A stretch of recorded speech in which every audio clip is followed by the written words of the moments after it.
Hey everyone, and welcome to John Talks Indian Cinema. I am your host, the Indian Cinemaniac himself, John. But that's in the title, so you should already know that. Okay, we're back to the. Oh, first of all, I hope you guys all had a nice Diwali. I hope you enjoyed it. I hope you saw some fireworks. Let me know in the comment section if you did.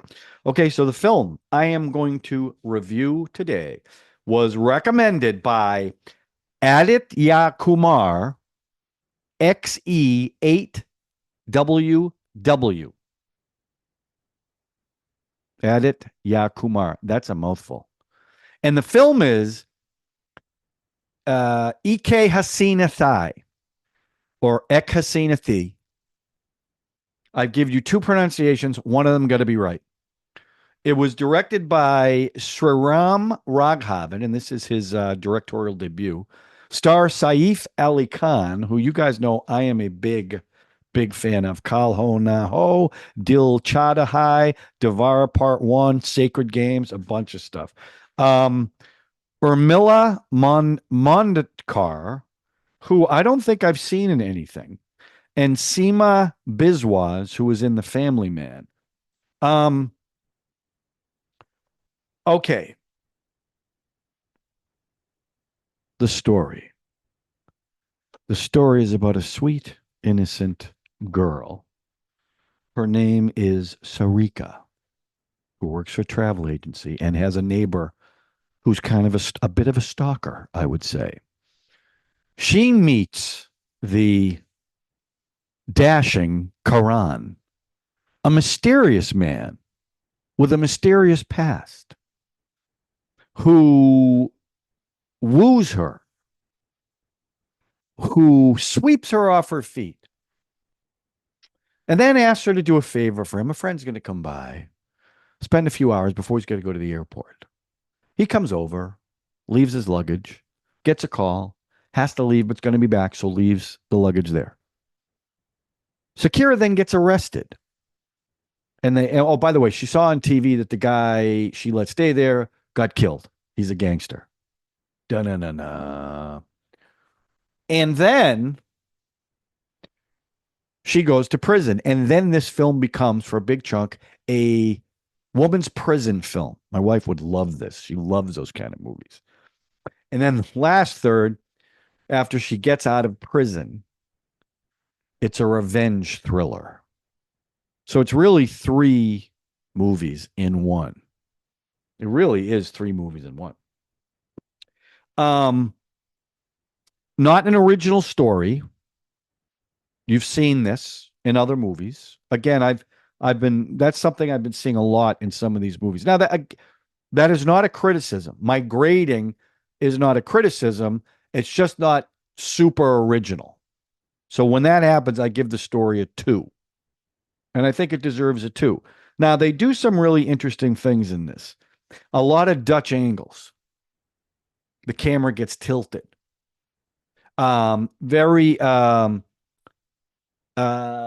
some very frenetic shooting in this. Not at the beginning. In the beginning, it's a love story, so it's one way. But there's a little foreshadowing with Karan. You kind of figure out who this guy is because the way he ends up dating her, he does what they lead you to believe. First, they play this game where I'm going to ask you a question, lie to me. So now they're setting up the fact that he's a liar.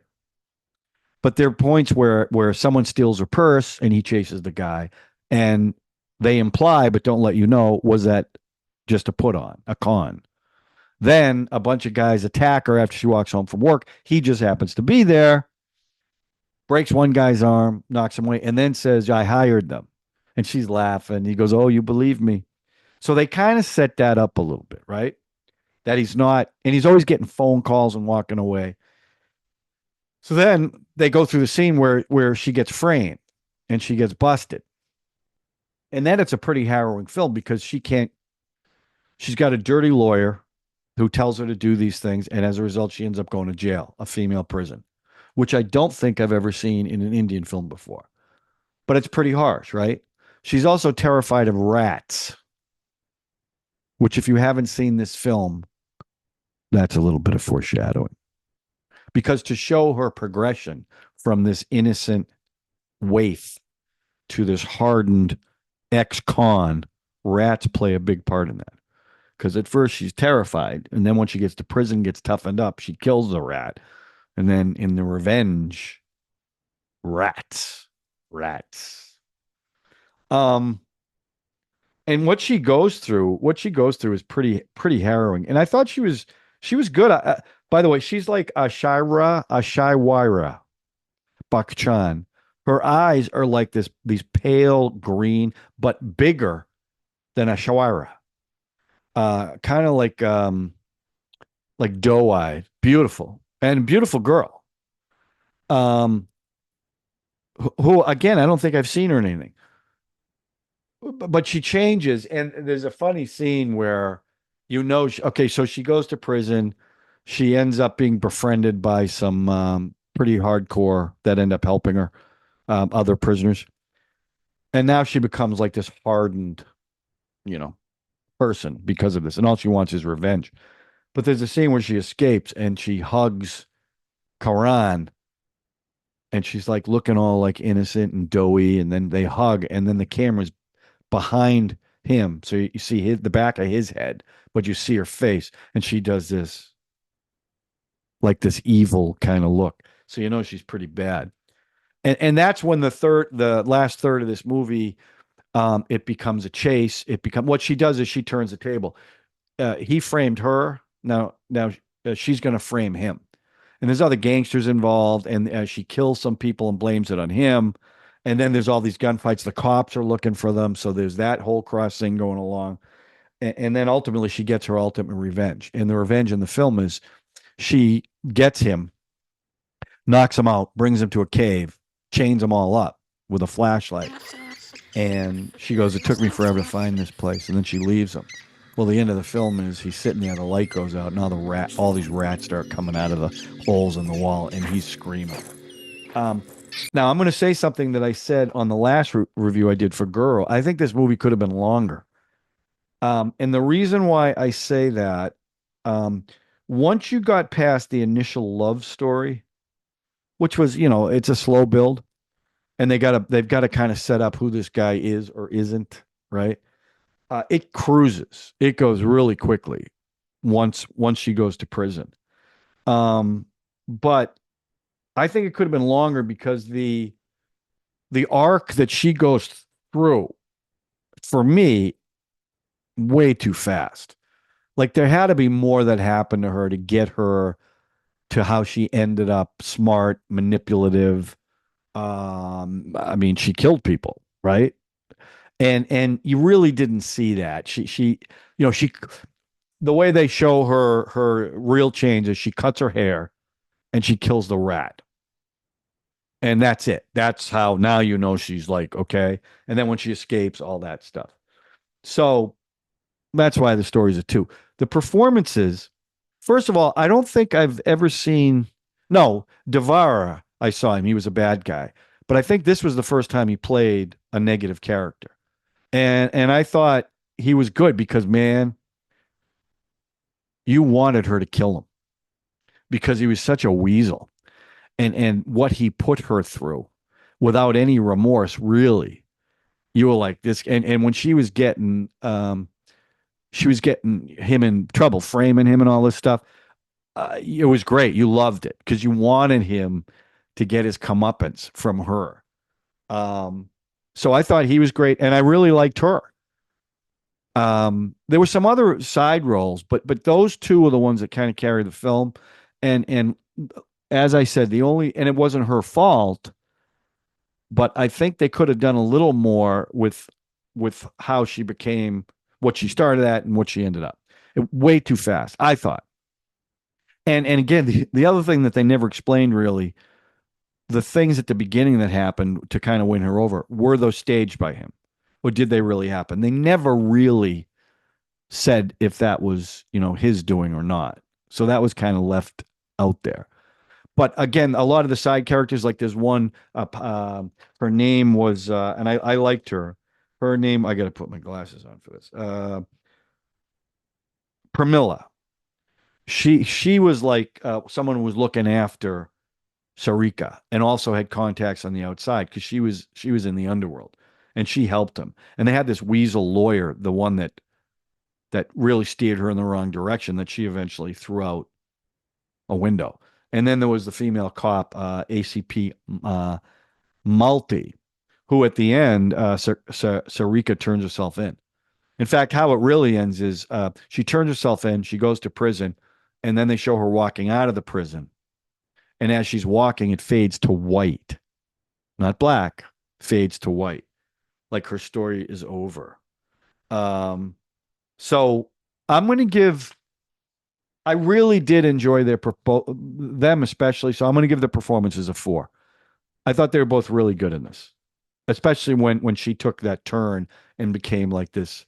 She was crying 1 minute, and the next minute she's pulling a gun on somebody. So I liked her a lot. Now the music.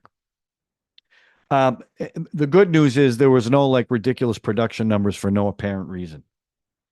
But they did like the first song. She's tailing him after she gets out of prison. She's tailing him to find out what this guy's really about. And the song had lyrics that said, "I was innocent. I came straight down from heaven," which is the theme song to Hasina Thi. And I like that song. I actually did like that song. And the rest of the music, the incidental music, I also really enjoy it. It fit the music. Like I'm telling you, those scenes where she was in prison and she's in court and she's expecting one thing, she's admitting to something she didn't even do. That was pretty tough to watch. And then her father dies while she's in prison, so that's making it even worse for him why she wants revenge. So the music, I give a 3. If it doesn't blow me away, if I don't hate it, it's always a 3. Overall, I have to give this movie a 3. I would have given it a 4 because I have to tell you, start to finish, I was into it. But I didn't necessarily believe her transition because it happened too fast. But other than that, I liked it. I think a 3 is a pretty solid score for this film. So that's my review of that film. I've still got a lot on my list. There's my list. I'm here. I'm here on this list. So I'm working feverishly. I'm working hard to get through all these movies. So I do appreciate you guys giving me recommendations. Okay. So another note, and I say this a lot, but I got to say it again. We're almost at 100. And the thing I keep saying is I'm getting a lot of hits on some films, but hardly any likes, hardly any comments. And that's the thing that moves the needle with the algorithm on YouTube. That's why I keep begging for it. So please don't think ill of me. I'm just trying to figure out a way to get to where we were on the other channel, which I'm hoping. Listen, 100's my goal. And as of this recording, it was 91. So who knows? By the time this actually gets posted, maybe it will be 100. I hope so. So subscribe, hit the notification button, hit the like button, and please share. And once I get halfway through the list, I'm going to ask for recommendations again so I can create another list. So, but until then, if a new movie comes out I want to go see, I'm going to do that. Okay, so that's going to cut into this list a little bit. But keep the recommendations to a minimum till I can get through these films. Okay, there's a lot here, and I'm doing my best. All right, so that's it. Thanks, everybody. As always, I appreciate the comments. I appreciate the likes. You guys are making it happen, and I want you to know how appreciative I am of that. Okay, so thanks for watching, everybody. We'll talk to you soon with another 10ish-Minute review on, say it once, say it twice, third time's a charm, John Talks Indian Cinema. Thanks a lot, everyone. Have a great day.